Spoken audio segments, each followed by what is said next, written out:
আসসালামু আলাইকুম। আমিন শিবে আপনাদের সবাইকে স্বাগতম। আমার এই চ্যানেলটির মাধ্যমে যাবতীয় জমির পরিমাপগুলো শিখতে পারবেন। আজকের যে পর্ব নিয়ে আলোচনা করব, পর্ব 87, অনিয়মিত চতুর্ভুজ জমি সহজ সূত্রে পরিমাপ।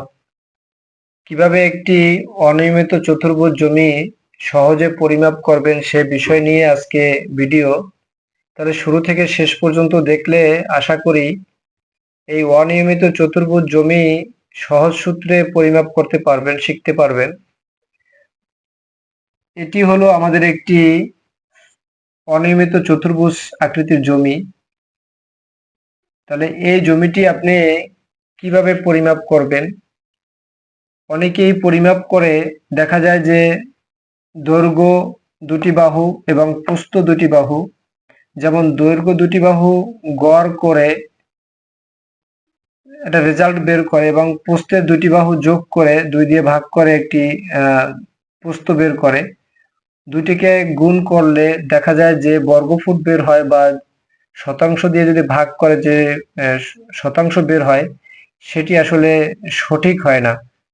তাহলে অনেক জমি বেশি হয়, কিন্তু এটি একটি সহজ সূত্রে এই জমিটি পরিমাপ করব যাতে সঠিকভাবে এই পরিমাপটা করা যায় এবং সঠিক রেজাল্ট আসে।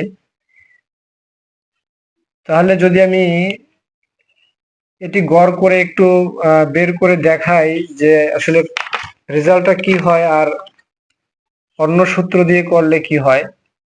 যেমন 100 আর 175 দুইটিকে যদি আমরা যোগ করি এবং 2 দিয়ে ভাগ করি, তাহলে আমার আসে হলো দৈর্ঘ্যের ক্ষেত্রে আসে 137.5, এবং 85 এবং 70কে যোগ করে 2 দিয়ে ভাগ করলে আমার আসে 77.5। এটি হলো গড় দৈর্ঘ্য এবং গড় প্রস্থ। এটাকে যদি আমরা গুণ করি তাহলে 10,656.25 বর্গ ফুট। তাহলে এটাকে যদি আমরা 435.60 দিয়ে ভাগ করি, তাহলে আমার রেজাল্ট আসবে 24.46%। এটি অনেকেই করে থাকে, কারণ কারণ এই যে নিয়মটা আমি লিখলাম, এই নিয়মটা সঠিকভাবে না হওয়ার একটি কারণ আছে। দেখা যায় আমাদের 100 ফুট দৈর্ঘ্য এবং 175 ফুট দৈর্ঘ্য, যদি দুই দৈর্ঘ্যের ভিতরে এখানে পার্থক্য 10 থেকে 15% পার্থক্য যদি হয়, সেই ক্ষেত্রে আমাদের গড় দৈর্ঘ্য গড় প্রস্থ নির্ণয় করে আমরা জমির পরিমাপ বের করতে পারবো। কিন্তু যখনই 10 থেকে 15%-এর বেশি হবে, তখন এই জমিটিতে আর গড় করলে সঠিক রেজাল্টটা আসবে না। এ নিয়মেও করা যাবে, কিন্তু সঠিক পদ্ধতিতে পাওয়া যাবে না। তাহলে আমি একটু ব্যতিক্রম যে নিয়ম সেটিতে আপনার দেখাবো যে এই জমিটি কিভাবে পরিমাপ করে বের করব। তাহলে প্রথমে আমাকে এই জমিটি ত্রিভুজ করে তারপরে সূত্র দিয়ে বের করতে হবে।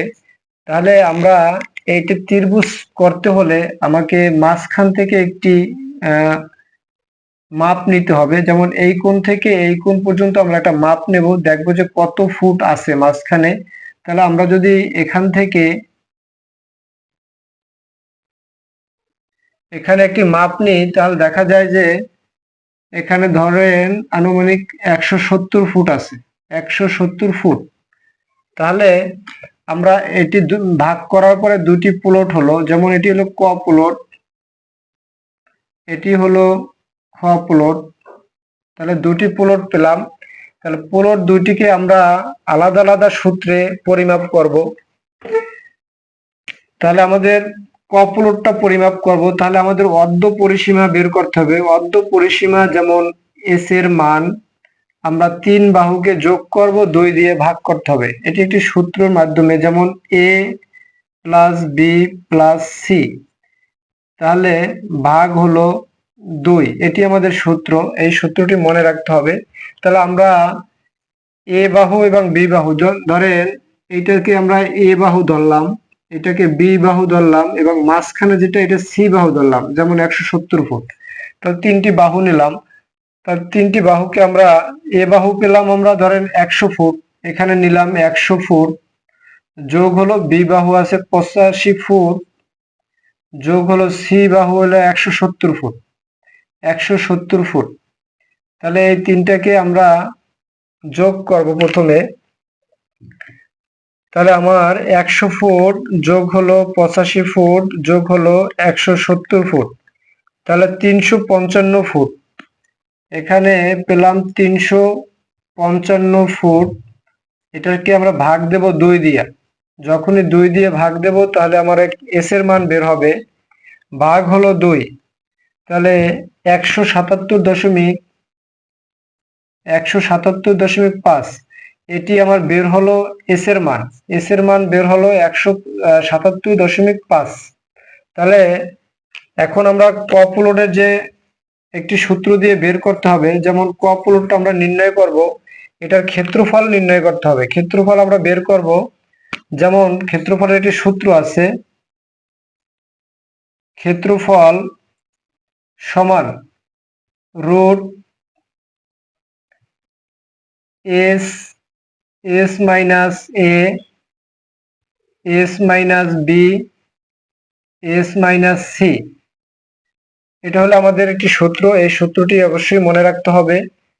এই ত্রিভুজ করে যে জমিগুলো পরিমাপ করবেন সেই ক্ষেত্রে।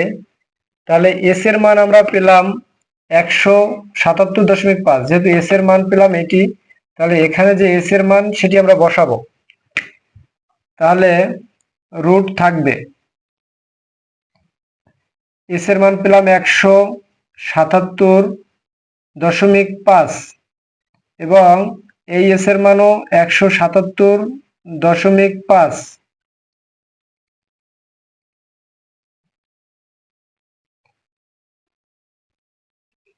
177.5 মাইনাস বিয়োগ, বিয়োগ চিহ্ন দিয়ে আমরা এর মান কত আছে 100, 100কে 100 দেব এবং এস এর মান আবার বসাবো 177.5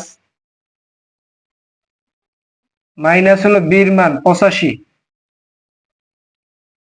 এবং সির মান বসাবো, সির মান একটু নিচে বসাইলাম 177.5 মাইনাস হলো সির মান হলো 170 ফুট।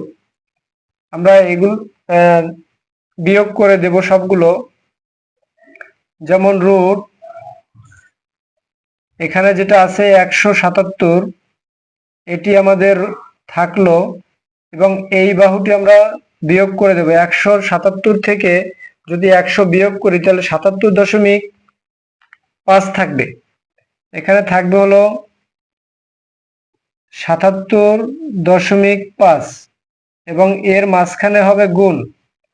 আবার 177 থেকে 85 যদি আমরা বিয়োগ করি তাহলে থাকবে আমার 92.5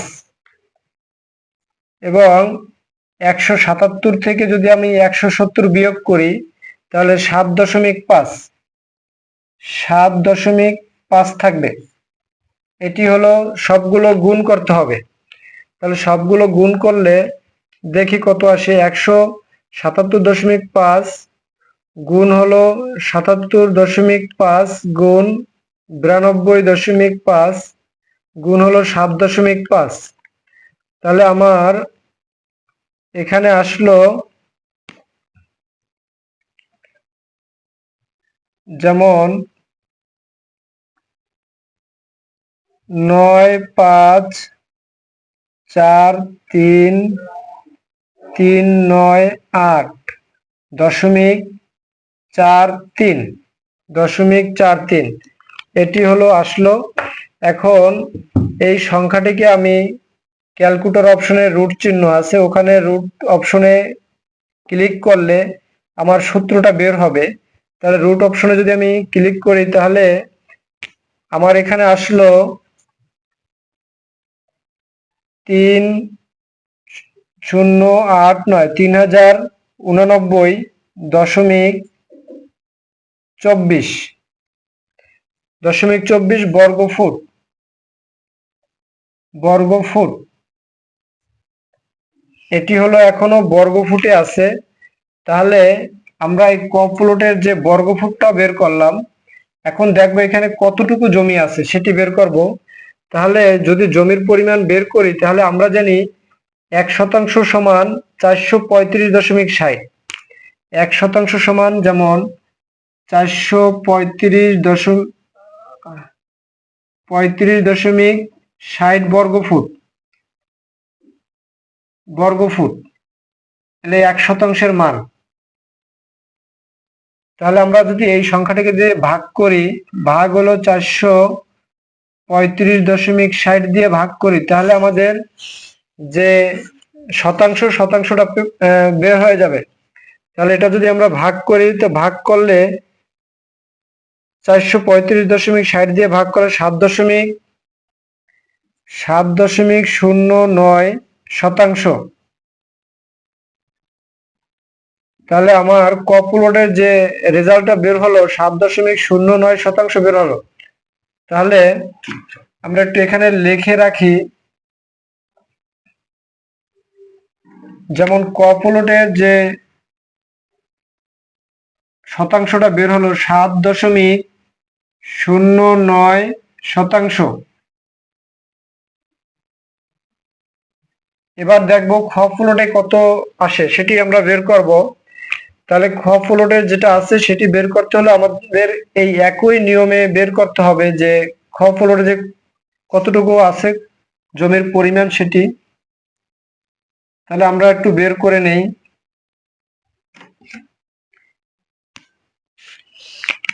তাহলে আমরা এটিকে ধরলাম এ বাহু, এটি হলো বি বাহু এবং সি বাহু ধরলাম 170। তাহলে খ প্লটের যে এস এর মান অর্ধ পরিসীমা যেটা সেটি বের করতে হবে। যেমন একই নিয়মে এ প্লাস বি প্লাস সি, এটাকে আমরা ভাগ দেব 2 দিয়া। তাহলে ভাগ হলো 2। তাহলে আমরা সংখ্যাটা বসাই, যেমন এখানে আছে 70, এর মান আছে 70 যোগ হলো বির মান পেলাম আমরা 175, 175 যোগ সির মান 170, 170 এটাকে আমরা ভাগ দেব 2 দিয়া। তাহলে আমরা যোগ করে নেই যে কত আসে। 70 যোগ হলো 175 যোগ হলো 170, তাহলে 415। এখানে আমরা পেলাম 415। এটাকে যদি আমরা ভাগ দেই 2 দিয়া, তাহলে আমার এস এর মান বের হবে। 415কে ভাগ দেব আমরা 2 দিয়া, তাহলে 207.5। যেমন 207.5 এটি বের হলো এস এর মান, অর্ধ পরিসীমার মান বের হলো 207.5। এবারে আমাদের খ প্লটের যে ক্ষেত্রফল সেটি নির্ণয় করতে হবে। যেমন খ প্লটের যেটা আছে সেটি নির্ণয় করব।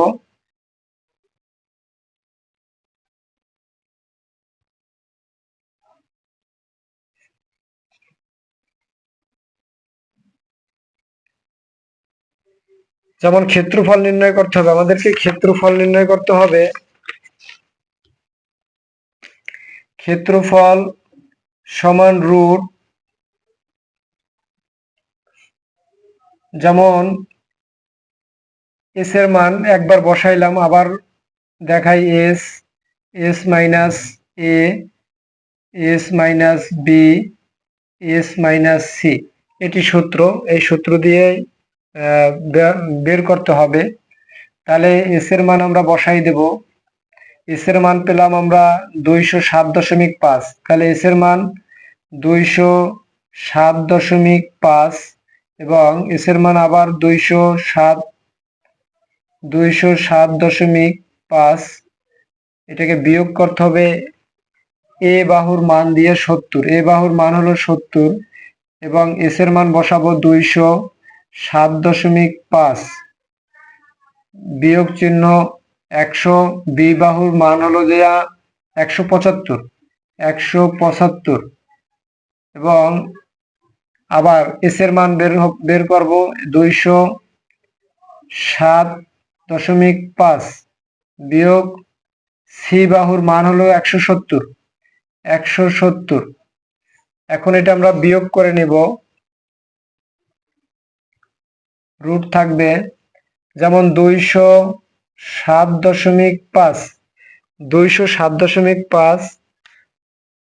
এটা গুণ হবে 207.5 থেকে যদি আমরা 70 বিয়োগ করি তাহলে আমার আসে হলো 137.5 এবং এর মাঝে গুণ হবে, গুণ চিহ্ন।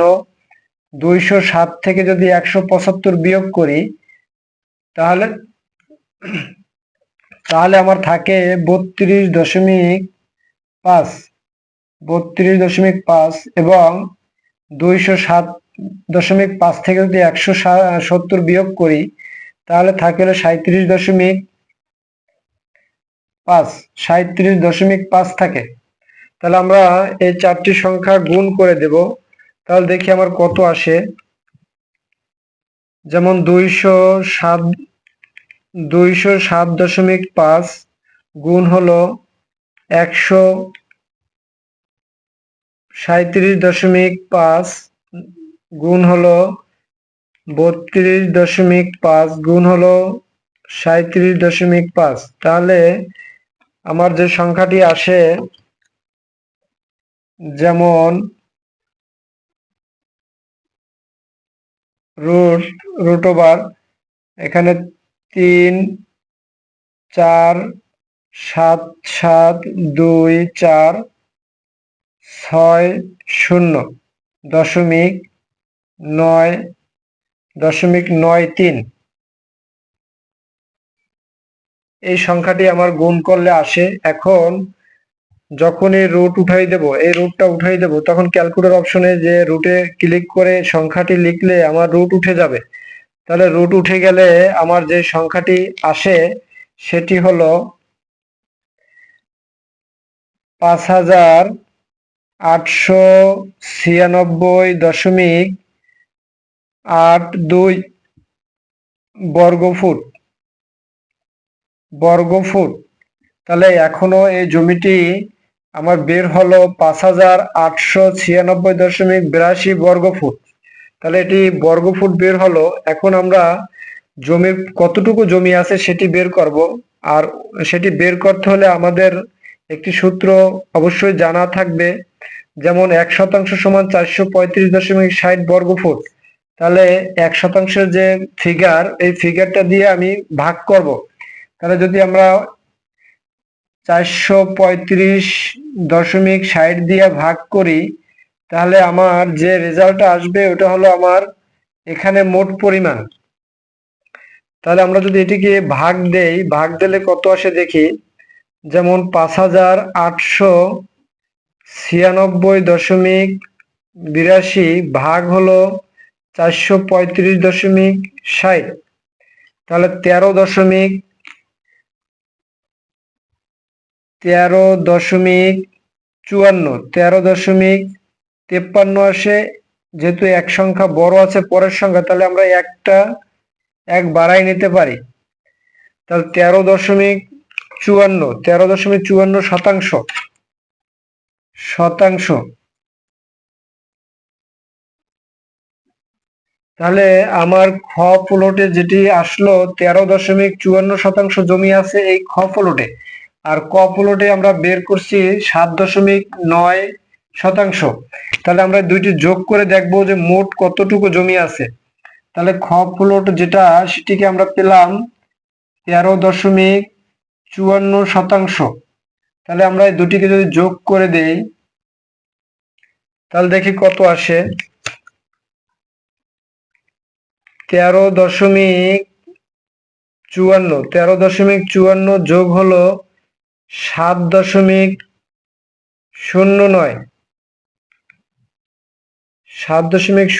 তাহলে 20.63। এখানে মোট জমি আসলো 20.63 শতাংশ। 20.63 শতাংশ জমি আছে। তাহলে এই যে অনিয়মিত চতুর্ভুজ আকৃতির যে জমিটি, এই জমিটির ভিতরে মোট জমি আছে 20.63 শতাংশ। কিন্তু আমরা ব্যতিক্রম নিয়মে একটি বের করছি, যে গড় করে দৈর্ঘ্য দুটি গড় করে যে বের করলাম, প্রস্থে দুটি গড় করে যেটা বের করলাম, সেটি যে রেজাল্ট আসলো সেটি আসলো 24.46 শতাংশ। তাহলে এটি থেকে অনেক অংশে এটি সঠিক, যাতে দেখা যায় যে আমার 20.63 শতাংশ এখানে জমির পরিমাণ আছে। কারণ হলো, এখানে যদি আমরা গড় করে করি 10 থেকে 15% বেশি যদি পার্থক্য হয় দুই বাহুর, সেই ক্ষেত্রে আমাদের গড় করলে সেই যে নিয়মটি, সেই নিয়মটি সঠিক হবে না। তাহলে আশা করি এই পর্যন্তই ভিডিও ছিল। আরো নতুন নতুন ভিডিও পেতে আমার চ্যানেলটি সাবস্ক্রাইব করবেন এবং পেজটির সাথে থাকবেন। সবাইকে ধন্যবাদ।